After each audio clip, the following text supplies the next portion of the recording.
I think today's society, humans are somewhat overwhelmed by screens generally. I know I am for certain, and jaded by this constant influx of information and images to the point where nothing seems to touch the sides anymore. Another horror, another war, another, and within a few days it's moved on to something else. I feel that the role that art plays is perhaps offers a new perspective, a different way of seeing the same information perhaps, or the same causes, the same problems, but in a way that might touch the audience in a more personal manner. And, you know, art is everywhere. It's very often free and open to the public. It can be seen walking down high streets. They can have installations in windows, or people choose to go to a museum or to a gallery, often perhaps not knowing what to expect. And hopefully when they're there, they'll see something and it will raise curiosity. And I think curiosity and time to reflect, I think that's what art offers more than the digital stuff, which is also fast and furious, and if you don't know, you can just surf and find the answer. I think when you're faced with an image that's made you stop and think, why? Maybe why did the artist do that? Or just be drawn in by the beautifulness of it, and then read the description to discover that this is in fact about something really tragic, or some issue that we should all be considering in our daily lives. So in that way, I think that art has a way of slicing through all of the noise and leaving people moved emotionally to make change or to talk about the subject. And I think that talking about engaging in a real conversation with fellows when you're in a gallery, or if you're looking at something, is part of how change can happen and how we as artists can support social equality in this world.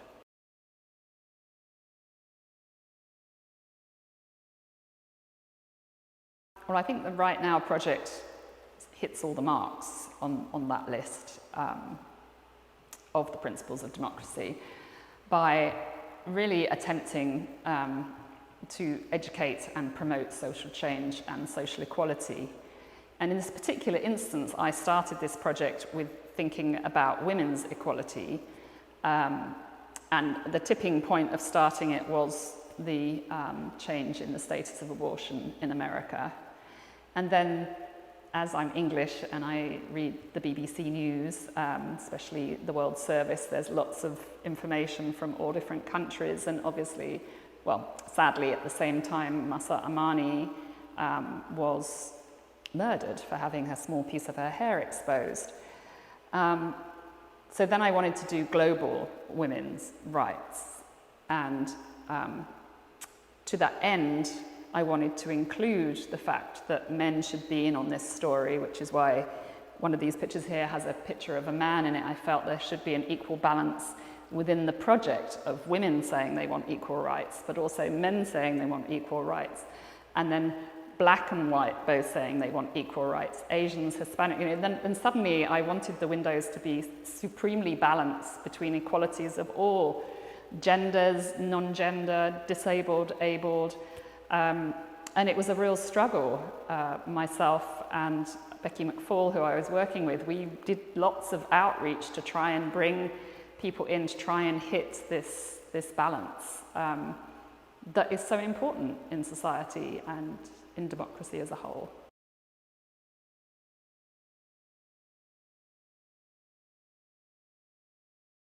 Community participation comes about, I think, for many, many reasons. I've been thinking about why I'm so drawn to it. And I think the first thing is that I'm an extrovert. And I think as an artist, that's something good to recognize. I like being around people and talking to people. When I became an artist after a career in the circus, which was huge groups of people getting together to do stuff, I was very struck by how alone you are in a room just tapping away doing your artwork, and it seemed sort of alien to me. And then I was doing a project alone, which was about single-use plastic, and in the midst of trying to make this project work, I realised I wasn't going to manage to collect enough plastic alone to make the project, and a girlfriend said to me, you know, why don't you ask the community? And I was like, that's a great idea. And I was relatively new to DC, so I didn't really know that many people. And she suggested Sign Up Genius, which I'd never heard of, and the local listservs, which is a brilliant way to get into your local community. So I put little adverts out and emailed people, and I started to collect these lids from all of the community that brought them to my door, and that in itself was brilliant. And then I got sick. I got mono, and I was like, oh, how am I going to make, it was huge, this project, 55 feet long by 6 feet high. How am I going to do this? And again, the same girlfriend said, why don't you ask the community? And I did, and people came to my house who I'd never met before, and they'd sit around tables I'd set up, and they'd glue these lids and stick them and do all sorts of stuff. And as this progressed, it was the conversations that came out of the building of the project, which is very much the same with the Right Now project. It's the small grassroots conversations that became so profound that whether or not that artwork or this artwork ever actually became an artwork that was viewed was less important than these moments where someone would arrive at my doorstep, a cluster of lids in a Ziploc plastic bag, that was a nightmare, and hand them to me and say, God, I had no idea I used this much plastic. You know, or someone from the women's equality one would say, I had no idea what was going on in Africa with women, all right? I didn't realize. And just the chance to educate people in a small way, like I'm not a specialist on women's equality or single-use plastic, but I know a little bit, and what I know I'd like to try and put out to the greater good. So in that way, community projects are really important to me.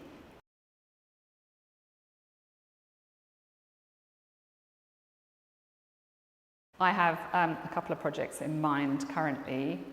I just wanted to drop back to the community question for a moment. Even if I'm not directly reaching out to the community at large that I don't know, as an artist, the support that I receive from fellow artists, gallerists and friends enables me to be a community-based artist, even though I'm not necessarily, like I said, directly interacting with the public. And I think that's very important, that it's never just one person, in my world anyway, doing something alone in a room now. It's a group of people who are helping an idea come to fruition. What was the other question? Oh, what are the plans? Plans, yes. So, so yes, I have another, a single-use plastic one, and potentially a women's equality one as well. But I'm waiting to hear where they may go, or whether I can get some funding, which would be fantastic, to do one of them. So the world one is about how distressingly, I think you probably all know by now, that microplastics are everywhere, and that nanoplastics, which are the breakdown of a microplastic, never goes anywhere, it just becomes dust. And we're all inhaling these, and it's in the water, it's in the coffee, it's in the wine, it's in your bed, it's like everywhere that you go. So I wanted to do something that was kind of a global feeling about that. So I was going to hopefully in some way produce a massive great globe, and then draw the outline of the world on it, and ask participants to bring their plastic lids, or maybe any kind of plastic, and then I'm going to drill it and apply it to this globe, eventually colouring the whole thing in plastic to obviously signify that the world is covered in plastic these days. Sadly, and also have some layers into that, so I assume that certain people will be wanting to put their plastic or their plastic lids in a particular country, like I imagine Ukraine and Israel and Palestine are countries that will be popularly filled up with lids, sadly.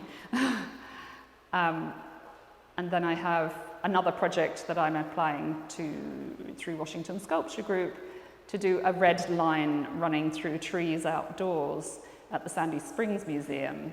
And I'm figuring out how that will work, again, with some other friends, to sort of indicate that there's a lot of women's rights happened within the Sandy Springs Museum, and also there was a lot of slave stuff in that area. So it was a combination of those two that I wanted this sort of blood red line running through the trees into, you know, the future, hopefully, that we might be able to make some difference in these areas. So those are two things that I'm working on.